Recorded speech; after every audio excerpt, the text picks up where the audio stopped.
حضرت عمر بیان کرتے ہیں کہ رسول اللہ صلی اللہ علیہ وسلم نے فرمایا، اور تم دیکھو گے کہ ننگے پاؤں، ننگے بدن، غریب چرواہے ایک دوسرے سے اونچی عمارتیں بنانے میں مقابلہ کریں گے۔ جبرائیل علیہ السلام نے پوچھا، قیامت کب آئے گی؟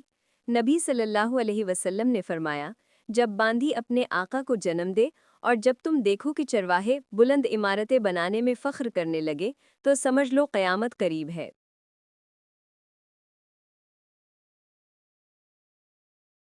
حضرت عمر بیان کرتے ہیں کہ رسول اللہ صلی اللہ علیہ وسلم نے فرمایا، اور تم دیکھو گے کہ ننگے پاؤں، ننگے بدن، غریب چرواہے ایک دوسرے سے اونچی عمارتیں بنانے میں مقابلہ کریں گے۔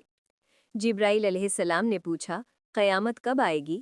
نبی صلی اللہ علیہ وسلم نے فرمایا، جب باندھی اپنے آقا کو جنم دے اور جب تم دیکھو کہ چرواہے بلند عمارتیں بنانے میں فخر کرنے لگے تو سمجھ لو قیامت قریب ہے۔